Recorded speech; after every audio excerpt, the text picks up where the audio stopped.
저는 재미없습니다. 재미없습니다. 좀 쉬어서 가야죠.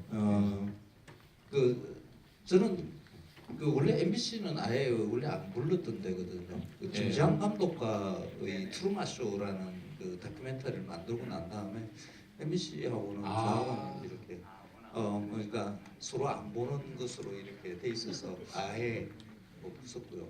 트루마 쇼 보셨죠? 그 방송사가 이제 맛집을 어떻게 해서 가공하고 MBC의 맛있는 TV 거기서 이제 돈 받고 이렇게 가짜 맛집 만드는 걸 트루마쇼 김지한 감독이 가짜 식당을 만들어서 이렇게 보여주는 게 있었어요. 근데 거기서 김지한 감독하고 같이 열심히 MBC를 씹었죠. 선생님 잠깐만. 요 김재환 감독하고 이용마 기자하고 우리 김민식 PD님하고 다 입사 동기입니다. 네, 맞아요. 입사 동기. 대단하신 분들이에요. 이제 지금 이제 저는 뭐 블랙리스트에 올라가 있는 것도 아니고요. 최근에 이제 지난번 문재인 대통령 그 대선 그 과정에서 KBS와의 악연이 있었는데, 예. 그게 블랙리스트예요? 그래요. 아예 이렇게 명단으로는 명단으로. 존재하지. 지금 그렇게 생각하시는데 만약에 검찰청 나가시면 또 이만큼 있을 거예요. 그래요? 그 아침마당에서 이렇게 연말에, 그러니까 작년 연말이죠. 그래서 출연 섭외가 왔어요. 맛있는 음식을 식재료를 고르는 방법에 대해서 주부들한테 예. 1시간 동안 강의를 해달라. 아침마당은 제가 예전에도 또 나간 적이 있어요. 1시간 동안 강의를 한 적도 있거든요. 그래서 그래 하자. 그러고 근데 그걸 이제 다 강의록을 짜고 PT를 만들어서 주는 날이었어요. 예. 그날 저녁에 작가가 전화가 왔어요. 더불어포럼 공동대표로 참여했을 때요. 그러고 난 다음에 한 달쯤 있다가 이제 더불어포럼이 만들어지고 거기 공동대표로 제가 들어갔거든요. 예. 문재인 후보를 정치인을 이렇게 지지하는 그런 분들은 KBS에 출연하는 게 곤란하다. 그렇게 작가가 그냥 통보를 해요. 그런 게 어디 있느냐? 근거를 대라. 그리고 난 다음에 다음 정치 프로도 아니고. 다음 날 그 근거를 대는 게 방송 제작 가이드라인이라는 게 있다. 그걸 근거로 이야기를 하는 것이다. 그 다음 날 그냥 그 사실을 그냥 이야기를 했죠. 저는 제 페이스북을 통해 가지고 정치인을 어떤 특정인 정치인을 지지한다는 것으로 교양 연예 오락 프로그램에 출연하지 못하게 하는 것은 내가 아무리 생각해봐도 맞지가 않다. 네. 사례에 맞지 않다. 헌법에서 이야기하는 표현의 자유를 해치는 일이다. 내가 방송에 나가서 그런 일을 하려고 그러면 어떤 정치적인 의사를 표현하지 말아야 된다는 이야기가 아니냐 그런 거죠. 그래서 그거 가지고 이제 한바탕 벌어졌죠. 예. 싸움이. 예. 가장 저한테는 기분이 나빴던 게 그 논쟁을 하는 중에 KBS가 9시 뉴스로 저를 다뤄요. 오. 9시 뉴스. 9시 뉴스에. 입이 10개라도 할 말이 없을 텐데. 9시 뉴스에 제가 떼쓰는 사람으로 등장을 해요. 자기네들은 아주 공정하게 제작 가이드라인에 따라서 저 방송을 임시로 제한한 것인데 제가 떼를 쓰고 있다는 거예요. 근데 저한테 인터뷰를 안 따가요. 그게 담당 PD의 인터뷰를 따서 자기네들이 공정하게 이 일을 처리하고 있다.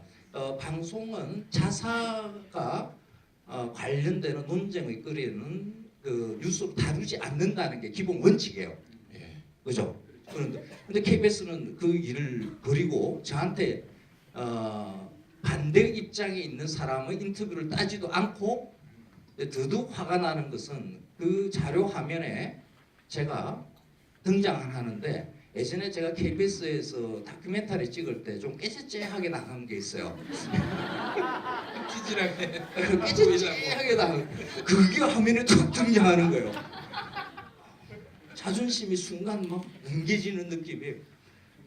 그리고 난 다음에 이제 저도 대응을 해야 되니까 여러 예. 자료들을 찾아봤죠. 방송 제작 가이드라인에 그런 조항은 없습니다. 없어요. 예, 저도 뒤져봤습니다. 없어요.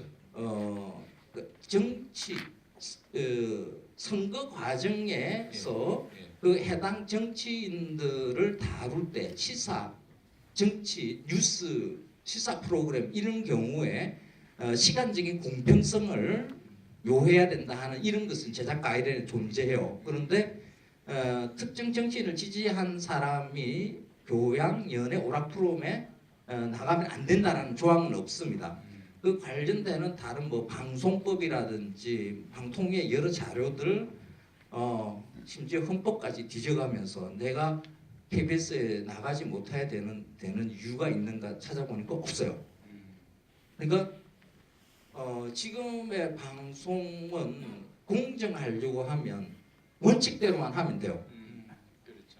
헌법, 방송법 그 내부에 있는 그런 여러 가지의 규정들도 잘 짜여져 있는 거예요. 네. 근데 그걸 임의로 몇몇 사람들이 자기 마음대로 뭐 고무줄처럼 이렇게 됐다 저렇게 됐다 하는 거죠. 근데 그게 화가 나는 거죠. 그래서 제가 원칙대로 하자. 뭐든지 원칙대로. 근데 그러고 난 다음에 문재인 대통령이 되고 난 다음에 저한테 전화가 계속 왔었어요. 출연해달라고. 진짜 그 사람들 참 쪼잔해요. 예. 제가 출연하면 이제 문제가 다 해결될 것이라고 생각을 하는 거죠. 개돼지로 하네요. 네. 혹시 저기 출연만 시켜주면은 모든 게 문제가 해결되는 거죠. 그래서 제가 가지고 있는 기본적인 자세는 그렇습니다. KBS의 공식적인 사과, 개인적인 사과는 필요 없습니다. 이미 뭐 그렇죠. 담당 PD면 뭐 이런데 나한테 뭐 미안하다, 뭐 어쩌다, 뭐 이런 이야기를 하는데 그거는 필요 없어요. 뉴스로 나갔으니까. 공식적인 사과, 그간에 어떤 일이 있었는가, 그리고 이미 그 KBS 안에 외부인들로 해서 만들어진 무슨 뭐 검증위원회인가 뭐 이런 거 있었대요. 네. 근데 이 사건, 황교익 사건이 어떤가 KBS가 잘못했다라는 보고서가 만들어져 있대요. 오. 근데 그걸 외부에 발표를 하지 않고 있어요. 쥐고 있는 거죠. 그러니까 KBS가 한 개인에 대해서 공식적으로 사과한 경우는 없다. 네, 그 이야기를 해요. 왜? 왜 KBS가 왜 사과를 못한다고 자기네들이 가지고 있는 권위 이런 것이 손상될 것이다라고 보는 거죠. 그건 아니에요. KBS는 국민방송이거든요. 우리 시청도 내고 KBS에 있는 종사자들도 주인이 아니죠. 그냥 종사자일 뿐이에요. KBS의 주인은 국민이거든요. 제가 국민이거든요. 왜 주인한테 사과를 갖다가 종사자가 못한다라고 이야기를 해요.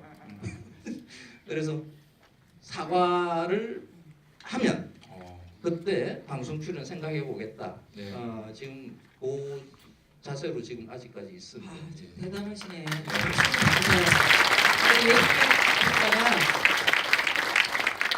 똑같은 상황인데 블랙리스트 건이 있었을 때 그때 이제 제가 고소하지 말아라. 내가 지방에 있다 오늘. 그러니까 내가 내일 사장님한테 가서 말씀드리면 이거는 트위터에다 제가 글을 올렸잖아요. 뭐라고 올렸냐면 블랙리스트를 젊은 사람들이 본 적 있느냐? 우리 같은 그 KBS 안에 식구들이. 근데 김미화에 대해서 김미화의 편견의 이야기만 듣고 왜 나를 재단하느냐? 그런 게 있으면 보여다오. 없다는 얘기거든. 오히려 뒤집어서 블랙리스트가 뭐가 있냐라는 이야기인데 그 블랙리스트라는 용어 자체가 이분들이 기분이 나빴던 거지.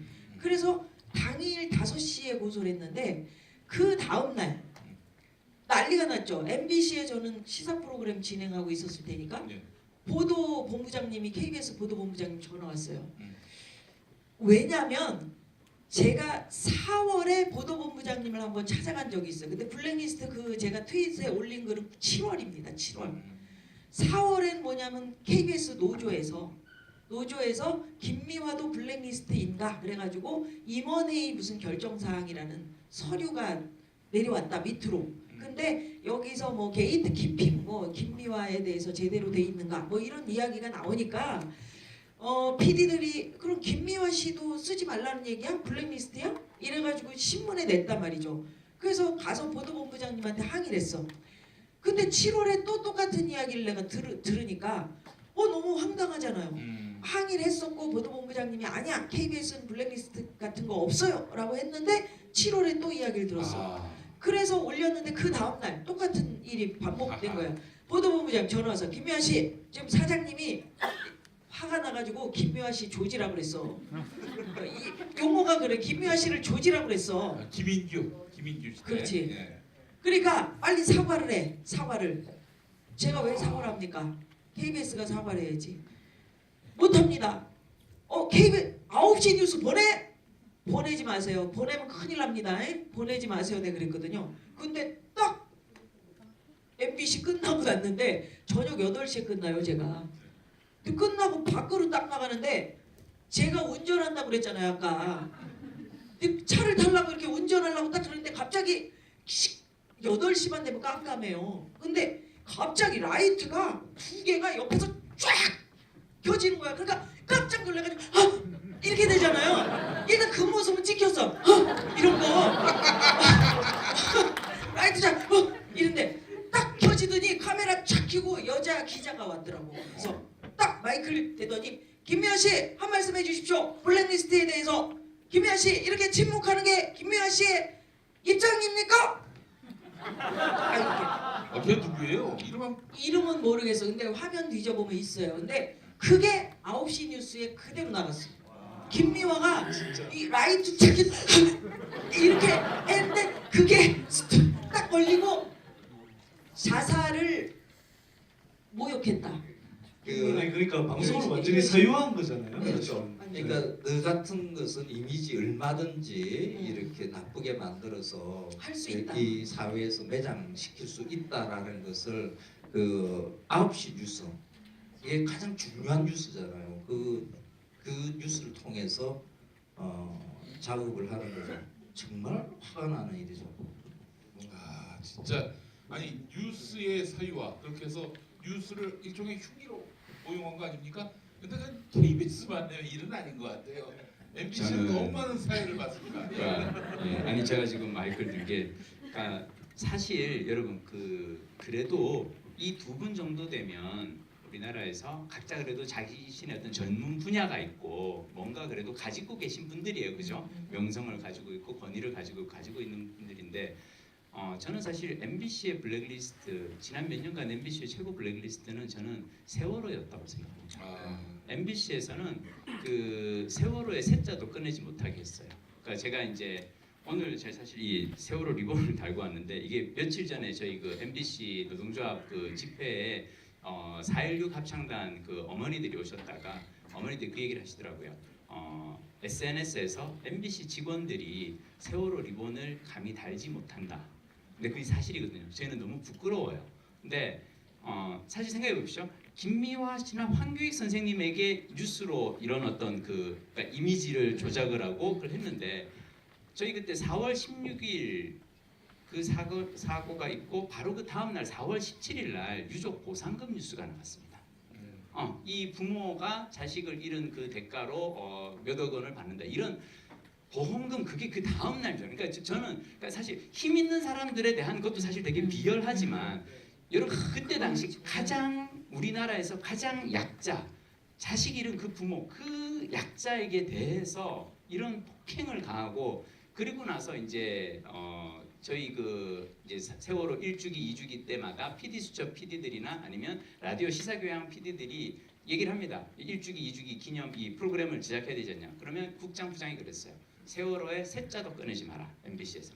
그래서 MBC에서 세월호 1주기 때 PD 수첩 아이템이 뭐였는지 아세요? 그 연예인 기획사에서 학대당하는 10대 연습생들, 아이돌 연습생들 이 얘기가 세월호 1주기 때 나왔습니다. 근데 그걸 정말 저희 그래서 저희는 사실은 그걸 생각하면 정말 저희는 너무 부끄럽고 죄송한 마음밖에 없어요. 정말. 네. 그래서 그저께 MBC 다시 만나도 좋은 친구 그래서 광화문에서 행사했거든요. 제가 가서 죽비를 선물 줬어요. 깨나라고. 근데 많은 분들이 근데 잘못 때려가지고 여기 뼈를 딱 맞은 분도 계신데 근데 많은 분들이 정말 세월호 문제에 관해서 MBC가 사과할 건 사과하고 그리고 다시 태어나라라는 얘기가 참 많았었어요. 그죠? 네. 그냥 단순히 사과뿐만이 아니고 그렇지. 저희들은 정말 그 문제에 대해서만큼은 저희들이 씻을 수 없는 사실은 과거. 근데 따지고 보면 위에 있는 분들이 뭐 전부 그 뭐 공범자들인데 네. 그걸 같이 해서 PD들 너네들 하지마 못하게 하면 뭐 못하는 거죠. 어떻게 뭐 PD들이 어떻게 할 도리가 있습니까? 아침마당과